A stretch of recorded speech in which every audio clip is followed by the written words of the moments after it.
കുട്ടികളൊക്കെ ഈ previous questions ഒക്കെ ഒരുപാട് വർക്കൗട്ട് ചെയ്ത് കഴിഞ്ഞാൽ അവർക്ക് എക്സാം എഴുതാനൊരു കോൺഫിഡൻറ്റ് കിട്ടും അല്ലേ? എക്സാം പേപ്പറിൻ്റെ ഒരു പാറ്റേൺ അവർക്ക് നന്നായിട്ട് മനസ്സിലാവുന്നത് കൊണ്ട്. അതുപോലെ ട്വിൻ ഫ്ലെയിം ജേർണിയും നേരിടാനായിട്ട് ട്വിൻ ഫ്ലെയിം ജേർണി കൺഫേം ചെയ്തവരും മുൻകൂട്ടി അറിഞ്ഞിരിക്കേണ്ട കുറച്ച് കാര്യങ്ങളുണ്ട്. അതെന്തൊക്കെയാണെന്ന് നമുക്ക് നോക്കാം. ഞാനിനി പറയുന്ന കാര്യങ്ങളൊക്കെ മനസ്സിൽ വെക്കണേ. അപ്പോൾ കുറേയൊക്കെ പെയിന് നിങ്ങൾക്ക് കുറയ്ക്കാനായിട്ട് പറ്റും. അപ്പോൾ ഫസ്റ്റ്, ബബിൾ ഫേസിലുള്ളവർ സ്നേഹത്തിൻ്റെ കൊടുമുടിക്ക് മുകളിലായിരിക്കും അല്ലേ? അപ്പോൾ എല്ലാ ഡ്യൂസിൻ്റെയും മനസ്സിലുണ്ടാകണം, കൂടെയുള്ളത് ട്രൂ ട്വിൻ ആണെങ്കിൽ തീർച്ചയായിട്ടും ഉടനെ ഒരു സെപ്പറേഷൻ ഉണ്ടാകും. അതിനെ നേരിടാൻ തയ്യാറാവുക. ഓക്കെ. അടുത്തത്, സെപ്പറേഷന് മാസങ്ങൾ മുതൽ വർഷങ്ങൾ വരെ ഉണ്ടാകും. അത് ഡി എമ്മിൻ്റെ കൂടെയുള്ളവരുടെ അവരോടുള്ള ഡി എമ്മിൻ്റെ കർമ്മ അനുസരിച്ച് വ്യത്യസ്തമായിട്ട് വരാം. അതുപോലെ ഡി എഫിൻ്റെയും ഡി എമ്മിൻ്റെയും എനർജി വൈബിൽ ഉണ്ടാകുന്ന വ്യത്യാസം അനുസരിച്ചും വരാം ഈ സെപ്പറേഷൻ എത്ര നാൾ വേണം എന്നുള്ളത്. മനസ്സിലായോ?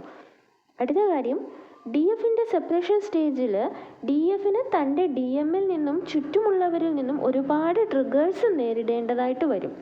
ആ ട്രിഗേഴ്സിൽ നിന്ന് കിട്ടുന്ന പെയിൻ അതികഠിനമായിരിക്കും.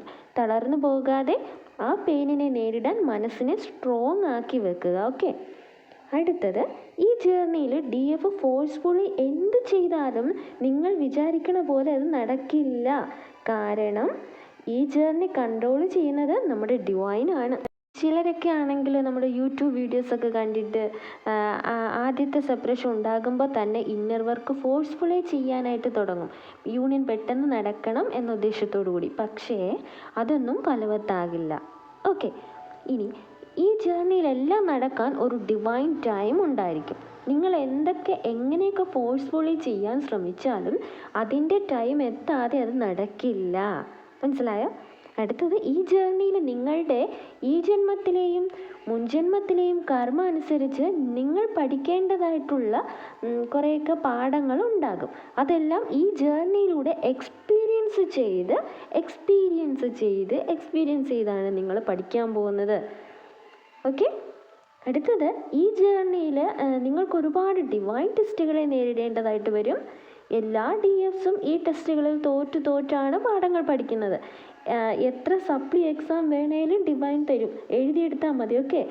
കള്ളം കാണിക്കാൻ പറ്റത്തില്ല. അതായത് ഞാൻ ഈ പാഠം പഠിച്ചു കഴിഞ്ഞു എന്ന് ആക്ട് ചെയ്താലും ഡിവൈൻ്റെ മുന്നിൽ കള്ളം പൊളിയും, നമ്മളെ ഫെയിലാക്കുക തന്നെ ചെയ്യും. ചിലർ പാഠങ്ങൾ പെട്ടെന്ന് പഠിക്കും, ചിലർ പാഠങ്ങൾ പതുക്കെ പഠിക്കുള്ളൂ. ഈ പതുക്കെ പഠിക്കുന്നതും ഈ ജേർണിയെ ഒരുപാട് സ്ലോ ആകാൻ കാരണമാകുന്നു. അടുത്തത്, ഈ ജേർണി ലീഡ് ചെയ്യാനായിട്ട് ഡി എഫിനെ ആദ്യം പ്രാപ്തിയാക്കി എടുക്കുന്നു എന്നതാണ് ഡിവൈൻ്റെ ഉദ്ദേശം. അതുകൊണ്ട് തന്നെയാണ് ഡി എഫിനെ ആദ്യം അവേക്കണ്ടാക്കി തീർക്കുന്നത്. ഓക്കെ. അടുത്തൊരു കാര്യം, നിങ്ങൾ ഈ ജേർണിയിൽ അകപ്പെട്ട് കഴിഞ്ഞാൽ നിങ്ങൾക്ക് ഇതിൽ നിന്ന് ചെയ്തു പോകാനുള്ള ഓപ്ഷൻ ഉണ്ടാവില്ല.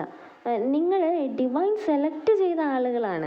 നിങ്ങളുടെ ആത്മാവ് മോക്ഷം പ്രാപിക്കാനുള്ള ടൈം അടുത്തടുത്ത് വരുമ്പോഴാണ് നിങ്ങളെ ഡിവൈൻ ഈ ജേർണിയിലേക്ക് സെലക്ട് ചെയ്യുന്നത്. ഓക്കെ.